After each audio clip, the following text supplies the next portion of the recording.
प्रभातखबर.com, विश्वास वही, रफ्तार नहीं।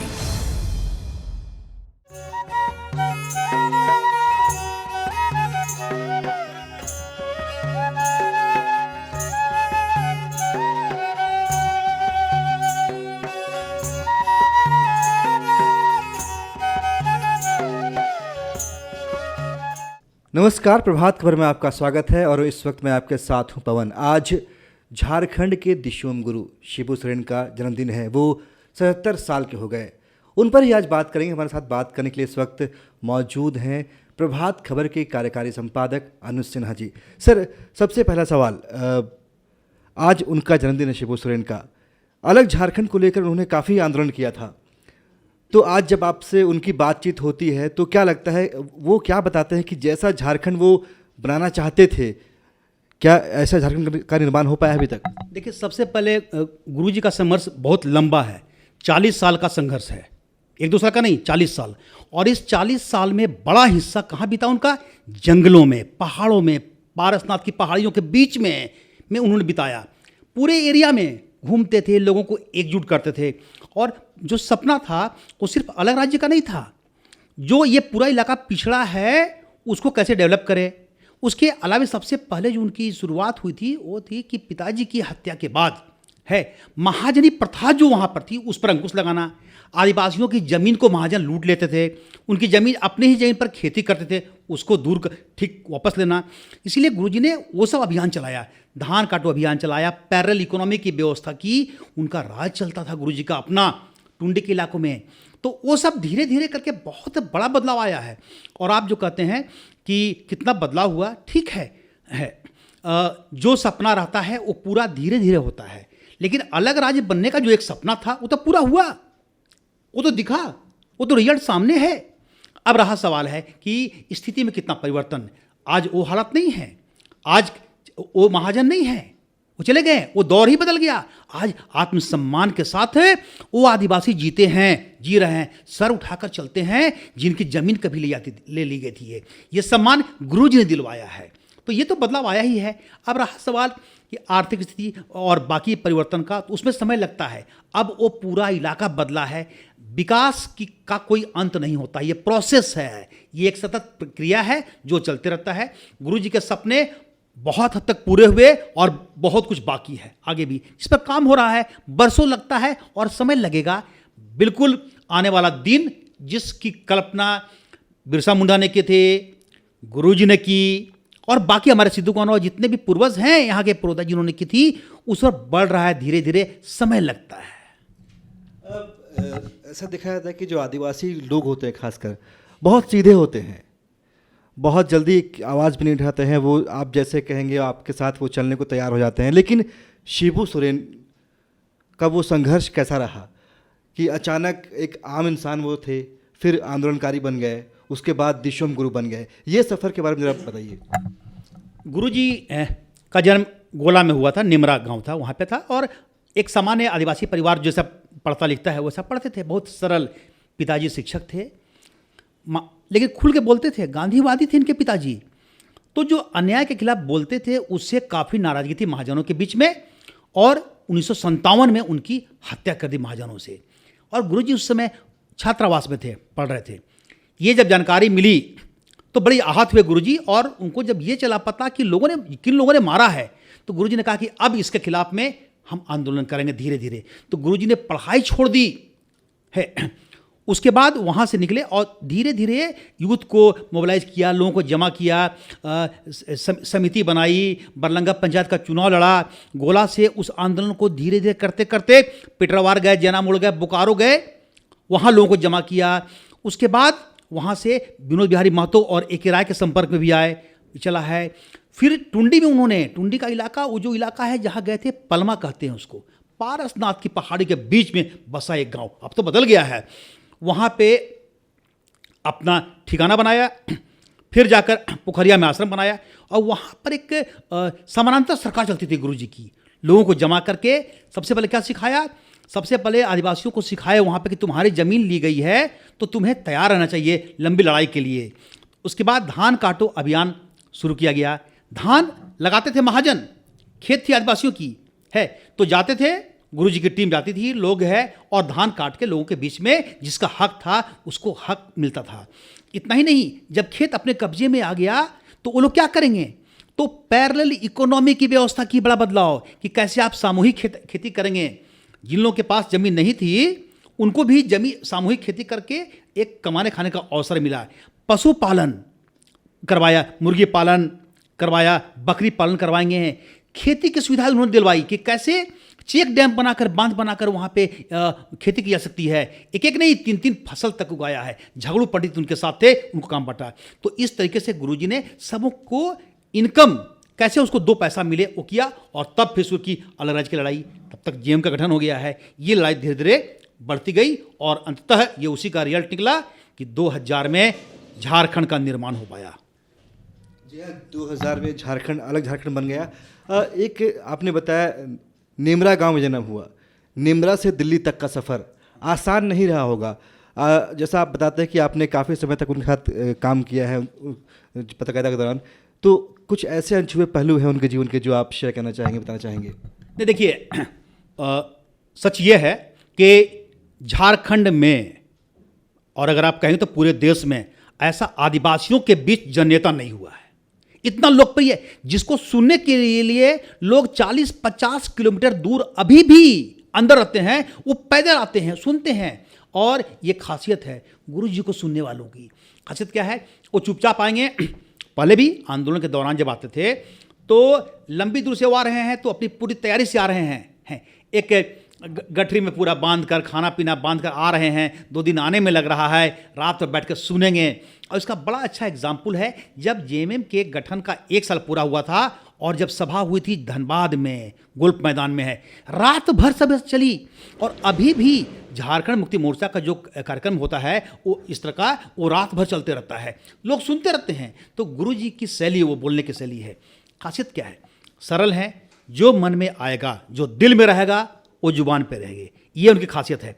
लोगों के नब्ज को पहचानते हैं क्योंकि उनके बीच रहते हैं।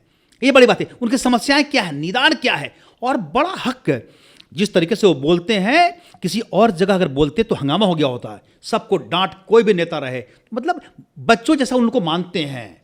और घर के जो गार्जियन होते हैं, पिताजी दादाजी, वैसा प्यार देते हैं। तो ये उनकी खासियत रही। ये हक जमाता, जिनका कि हक है, और उसी के कारण सारे लोग, इनका निर्णय अंतिम होता है। तो सर्वमान्य नेता हैं, आदिवासियों के इसमें बीच के हैं, बहुत लोकप्रिय नेता हैं। पॉलिटिकल पार्टी अलग हुई, एक ऐसे नेता हैं, पॉलिटिकल डिफरेंसेस होने के बावजूद, बहुत दल हैं, हर दल है, उसके बावजूद दूसरे प्रमुख दल के नेता भी शिबू सोरेन की बहुत इज्जत करते हैं, गुरुजी की बहुत इज्जत करते हैं। आपने पूछा कि कुछ उनके अंशों पलों की है, तो बड़ा चर्चित था उसका। लोग कहते हैं ना कि गुरुजी पहले कितने हार्ड हुए होंगे, कितने कड़े होंगे। अरे उनका दिल बहुत बड़ा है, आवाज़ से नहीं।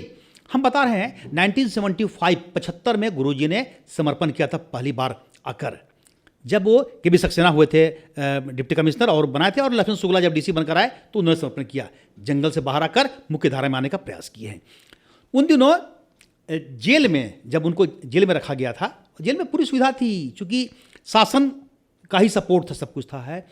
तो जेल में एक महिला गीता नाम संभवता था, हम तो जो रिकॉल कर पा रहे हैं, ये बात हमें झगड़ू पंडित ने बताई थी, जो गुरुजी के सहयोगी थे, कि जब दोनों जेल गए, जेल में एक गीता महिला जो है वो कुछ गीत गा रही थी।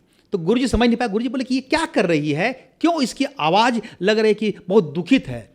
तब झगड़ू ने कहा, पंडित जी ने कहा कि गुरुजी ये एक महिला है, किसी इनको जेल में बंद कर दिया गया है, और ये हर साल बिहारी महिला है, हर साल छठ करती थी। इस बार छठ आ गया, छठ नहीं कर पा रही है, जेल में है, इसीलिए उसके अंदर की तकलीफ बाहर आ रही है। गुरुजी ने कहा कि गीता को बताओ कि छठ हम लोग जेल में करेंगे, व्यवस्था हम लोग करेंगे। और चूंकि सारे लोग संपर्क थे गुरुजी के, वहाँ हुआ कि उसमें ये प्रोविजन नहीं था जेल में कराने का। गुरुजी ने कहा, सारे कैदियों को बुलाया और कहे कि हम लोग एक शाम खाना नहीं खाएंगे, और जो पैसा बचेगा उस पैसे से सामान खरीद कर देंगे। सब सारे कैदी उपवास किए और बोले कि जो बजट का पैसा है वो दो, सामान आया है। और उस महिला ने छठ पूजा जेल के अंदर की। ये उदाहरण क्या बताता है?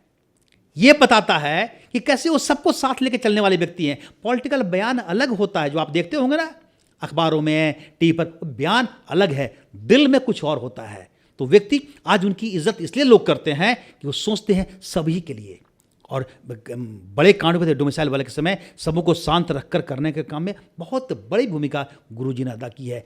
जब आप लोग पढ़ेंगे तो ये सब चीज़ मालूम होगा है। तो ये फर्क है। एक आखिरी सवाल अब ये है कि उनका जो करियर है, राजनीतिक करियर, उसके बारे में बताएं कि कैसा रहा, और अभी जो चल रहा है राजनीति में उस बारे में वो क्या बोलते हैं, क्या सोचते हैं। देखिए, गुरुजी की नज़र बहुत तेज है और बहुत चीज़ों को समझ से करते हैं। क्या हुआ कि अब आज से नहीं, वो चुनाव कई बार लड़े हैं। स्टार्टिंग में पहली बार उन्हें सफलता कब मिली? सीधे एमपी बने थे 1980s में। टुंडी में चुनाव हार गए थे वो 77 में। उसके बाद 80 में चले गए दुमका, और उसके बाद आज भी पता है कि दुमका सीट पर लगभग उनका एकाधिकार रहा है अपवाद को छोड़कर। यहाँ झारखंड में मुख्यमंत्री बने, दिल्ली में केंद्रीय मंत्री बने, ये सब चीज़ प्रोसेस में है।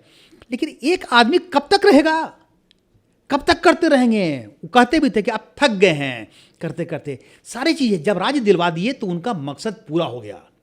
ये पद जो आप बता रहे हैं ना, केंद्रीय मंत्री या यहाँ का मुख्यमंत्री का पद जो होता है, गुरु जी के लिए, गुरु जी दिसोम गुरु इससे ऊपर हैं। जो सम्मान उनका बना हुआ है बहुत ऊपर है रहे हैं, इसलिए बहुत फर्क नहीं पड़ता है। परेशानियाँ आती हैं, पहले मुख्यमंत्री नहीं बने, ये सब चीज़ लाइफ का हिस्सा है। सबको स्वीकारा गुरु जी ने, सारा चीज़ है। लेकिन उनको वो सुख नहीं मिला, सत्ता का लंबा सुख नहीं मिला, ये सत्य है। इसके बावजूद वो जो फैसले लेते हैं उसको लोग मानते हैं, सम्मान करते हैं। तो पॉलिटिकल कैरियर की बात आप करते हैं तो लंबा पॉलिटिकल कैरियर रहा है। किस समय किस दल को किन शर्तों के साथ मनाना है ये जानते हैं, और आत्मसम्मान के साथ समझौता नहीं, ये उनकी खासियत रही है। यही कारण है कि कभी सत्ता में रहें न रहें, चुनाव जीते या कभी पराजित हो गए हैं, उनकी प्रतिष्ठा में कभी कमी नहीं आती है, क्योंकि लोग उन्हें प्यार करते हैं, गुरु जी को। जी, लोग गुरु जी को प्यार करते हैं। गुरु जी है। एक चीज़ बताना आपको बताएं, एक जो चर्चा हुई, सुधीर महतो डिप्टी सीएम भी हुए थे। बस उनकी एक कहानी है, निर्मल दा के छोटे भाई, निर्मल दा की हत्या हो गई थी। निर्मल दा गुरु जी के बहुत करीब थे, भाई जैसा मानते थे, पार्टी के अध्यक्ष थे हैं। वो कहते थे कि हम लोग, उनको पता है कि एक लाइन बताइए कि गुरु जी की पहचान क्या है जंगल में।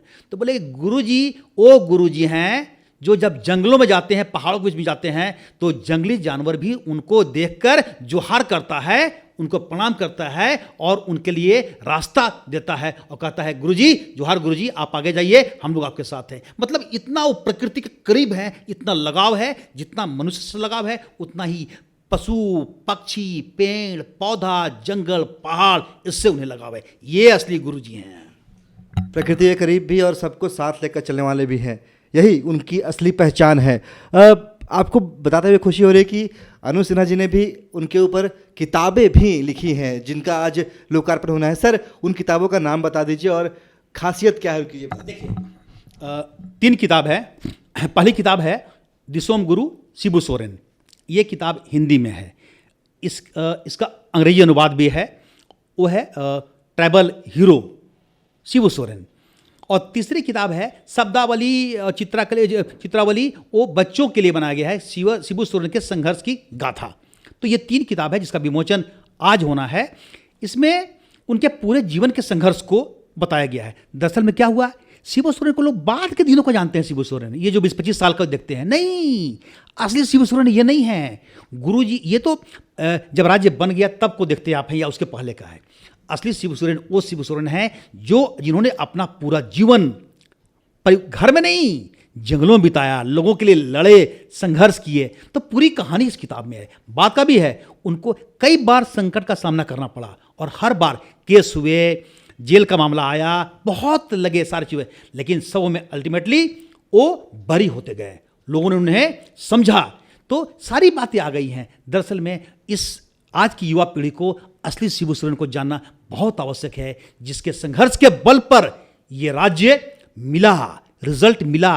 राज्य मिलने वाला नहीं, राज्य मिल चुका। राज्य दिलवाने में उनका बहुत बड़ा योगदान है, इससे कोई इनकार नहीं कर सकता है। वही असली शिबू सोरेन है। जी हाँ, मतलब अगर आप सारी किताब पढ़ेंगे तो आप ये जान पाएंगे कि वास्तव में शिबू सोरेन कौन है, क्या है, क्योंकि आप उन्हें जानते हैं जितने आपकी उम्र हो रही है उसके हिसाब से, लेकिन उससे पहले वो क्या थे, तो उनकी असली पहचान क्या है, आप उसे भी इस किताब को पढ़ने के बाद जान पाएंगे। धन्यवाद सर इतनी सारी जानकारी देने के लिए हमें। धन्यवाद जी। तो अब आज बताया हमने कि किस तरीके से सर ने जो किताब लिखी है उसमें शिबू सोरेन के बारे में बताया गया, साथ ही जो उस शिबू सोरेन दिशोम गुरु जो हैं उनके जीवन के ऐसे अनछुए पहलू हैं जो हम और आप पहले नहीं जानते थे, वो भी आज सर ने हमें और आपको बताया है। फिलहाल इतना ही, नमस्कार। प्रभातखबर.com, विश्वास वही, रफ्तार नहीं।